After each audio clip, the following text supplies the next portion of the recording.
Thank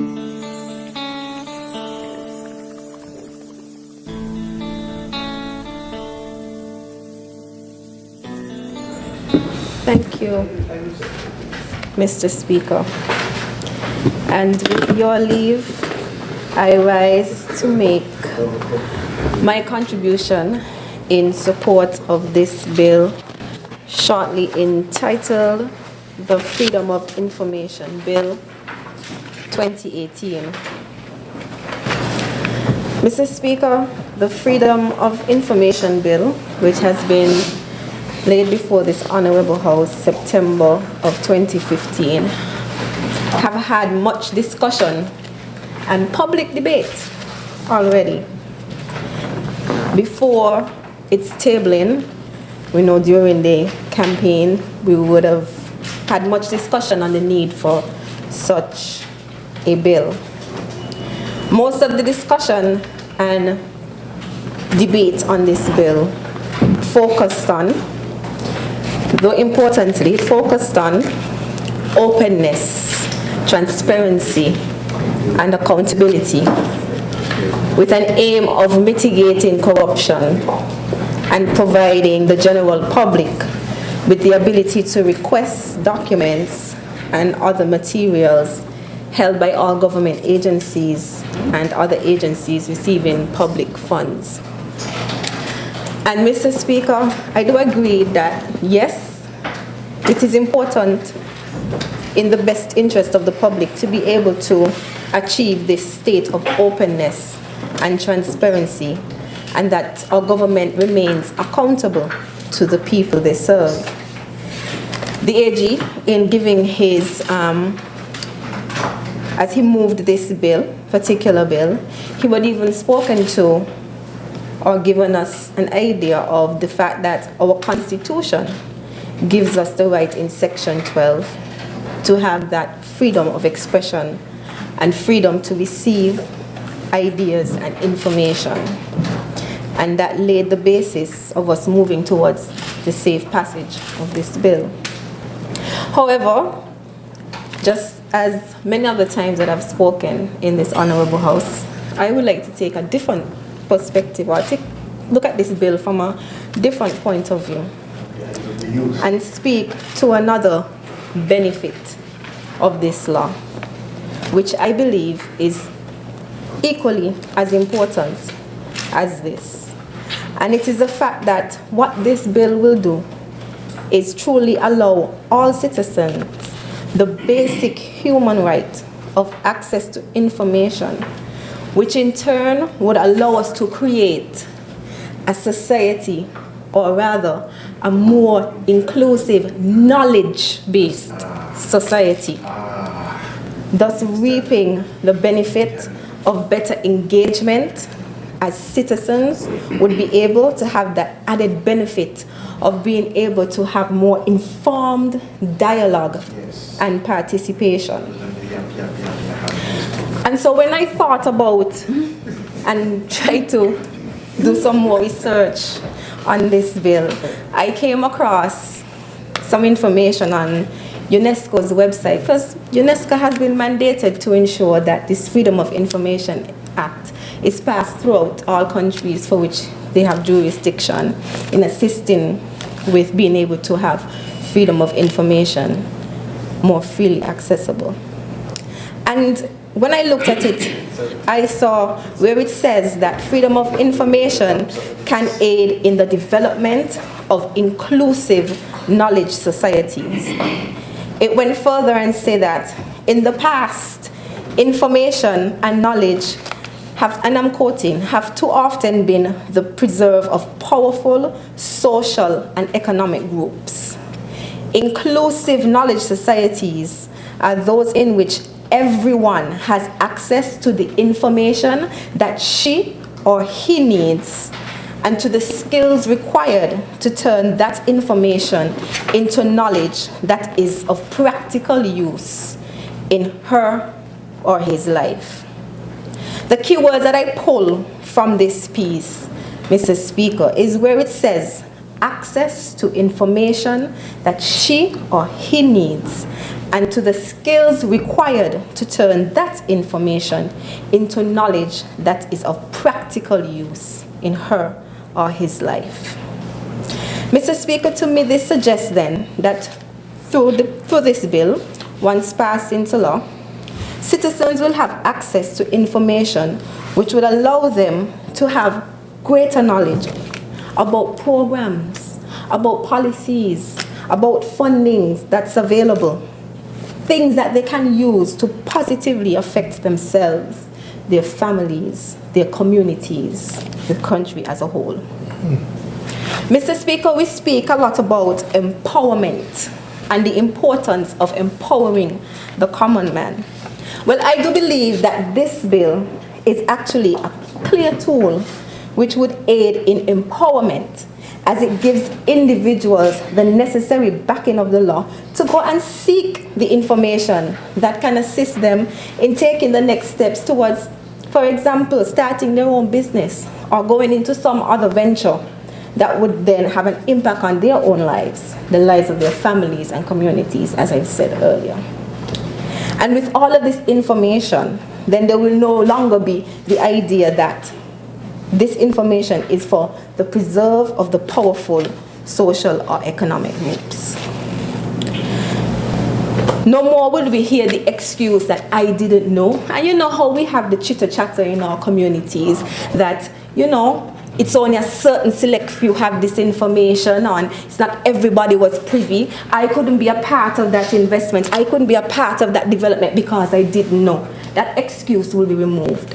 And now everyone would have privy to all information, policies, and programs that the common man and woman would be effectively be able to seek out and learn more details of anything that they may choose that would allow them to have informed decisions that can be put to practical use in their lives. Mr. Speaker, in St. Kitts and Nevis, we are able to boast that we have that fundamental human right of expression, of freedom of thought and expression. A freedom which the OAS defines as the right which includes freedom to seek, receive, and impart information and ideas of all kinds, regardless of frontiers, either orally, in writing, in print, in form of art, or through any other medium of one's choice. This fundamental right, and specifically as it speaks to freedom to seek and receive information, which would then be used to impart information and ideas, can be thought of one of the driving forces and the need for us to therefore move forward with this particular bill, Mr. Speaker. It is this universal access to information that would allow for more informed discussions and more informed participation as persons freely express their thoughts and ideas.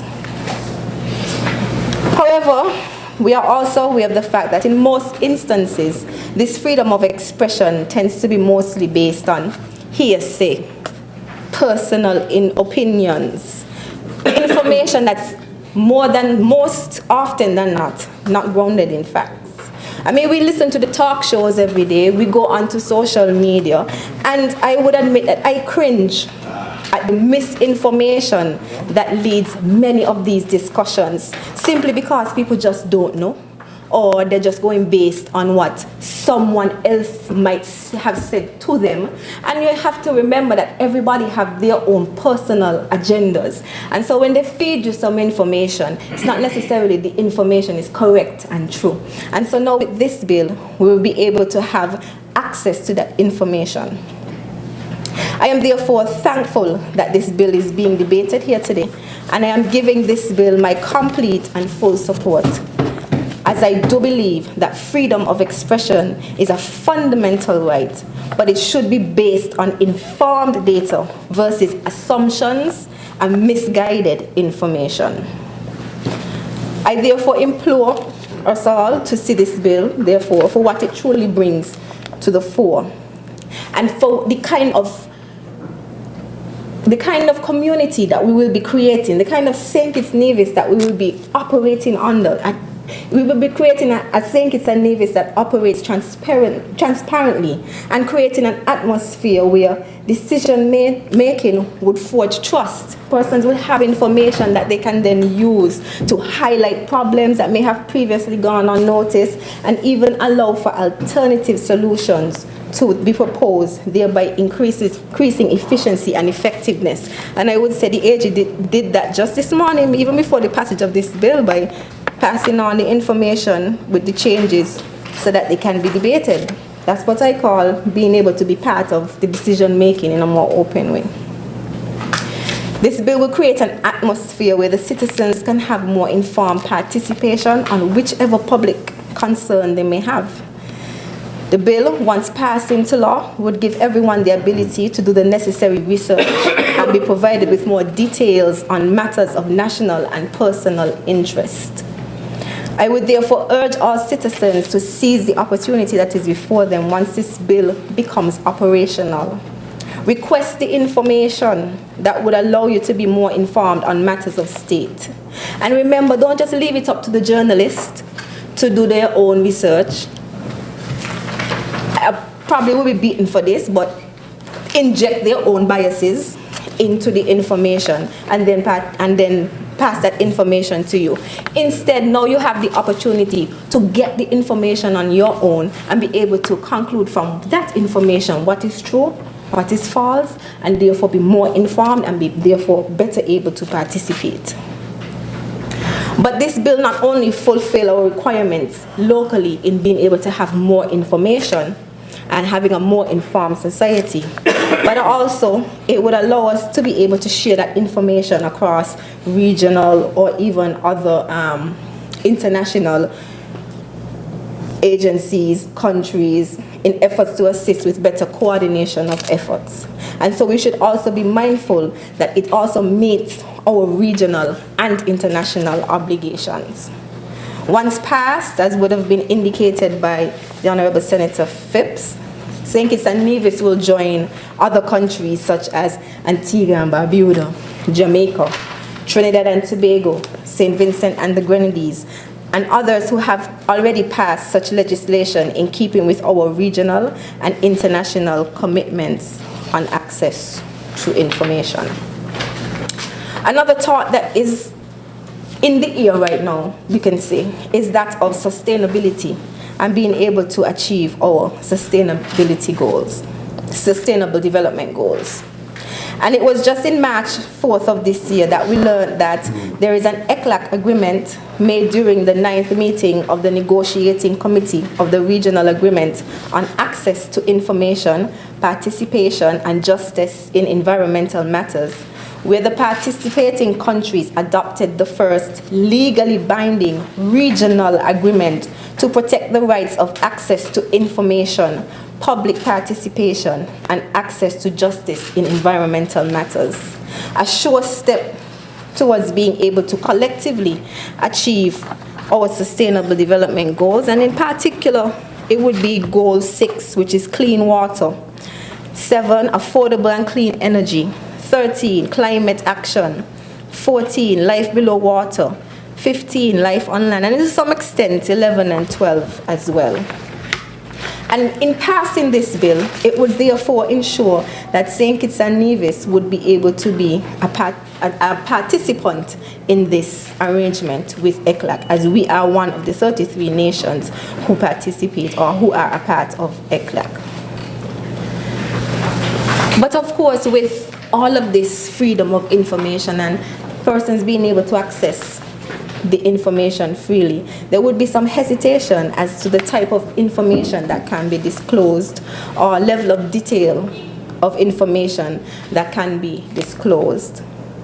Persons within private as well as public entities, well, we know that the government is one of the largest custodian of personal information, and so persons might be worried that their personal information and things that are sacred to them might somehow get out into the public, or corporations might be a bit hesitant that their trade secrets can also be shared with the public. However, this bill ensures that there is ways in which we can protect that information. And we will also be debating in this sitting the data protection bill, which also adds another level of protection to such information, personal information, trade secrets, anything that you hold confidential and important. And so I think in looking at the bill and in talking about being able to just freely share information and being open, we must also look at the areas of this law which would also protect much of our vital information.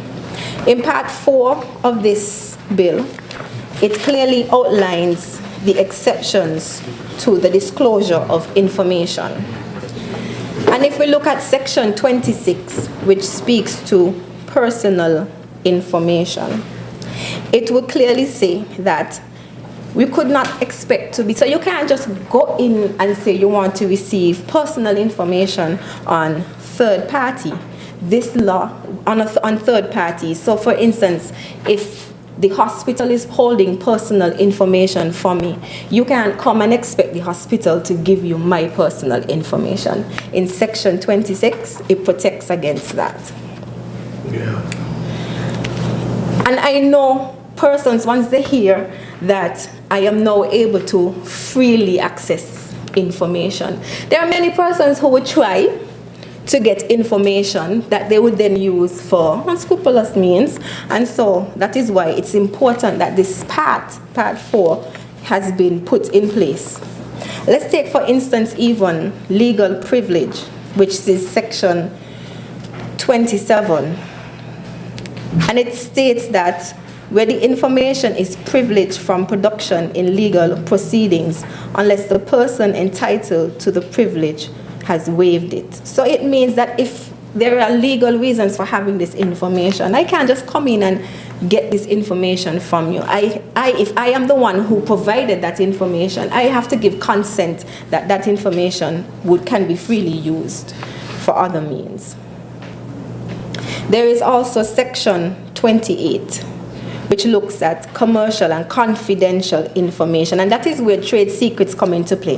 That information cannot be provided that is deemed from a third party that is deemed to be of trade secret, or any information that you hold that is deemed to be confidential, such as financial information or information pertaining to health.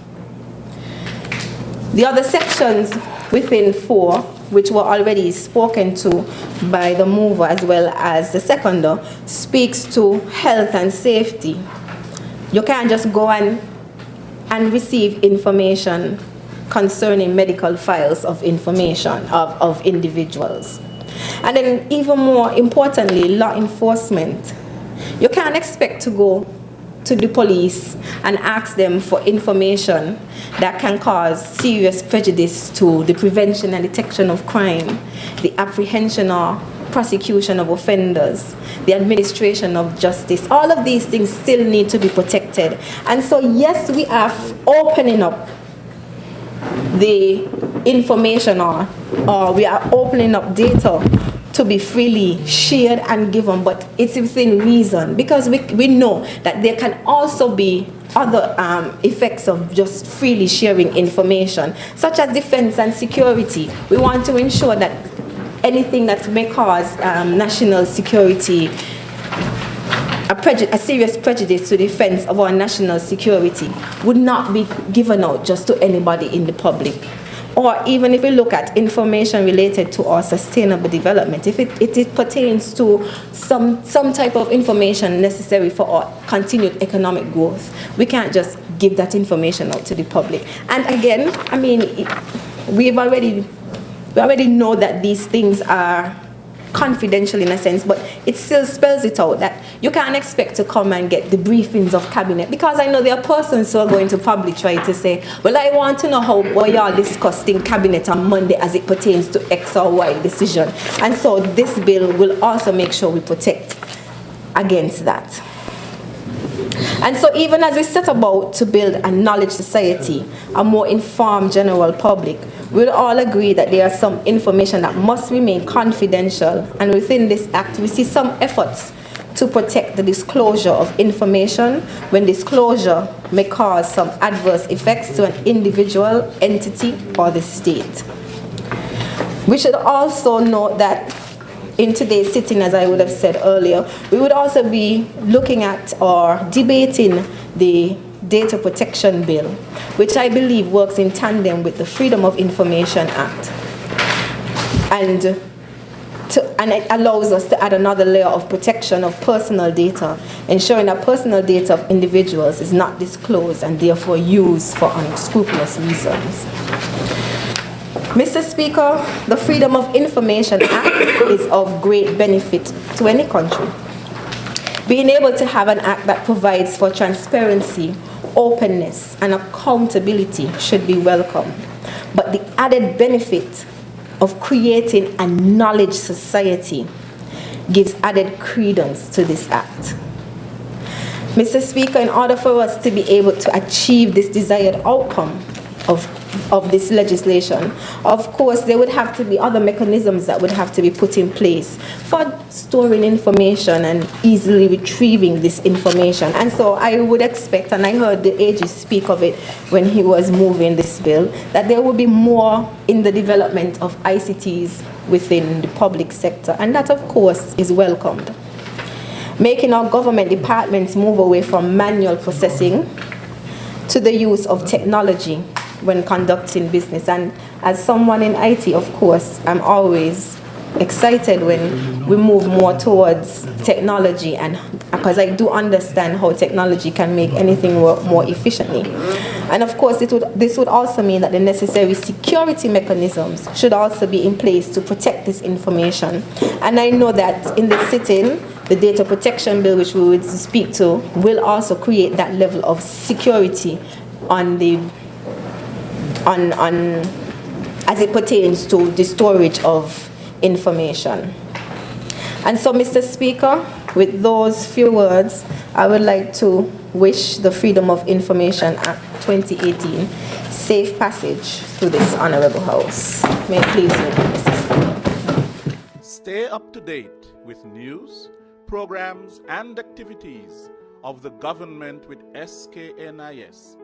Like us on Facebook. Listen to us on SoundCloud.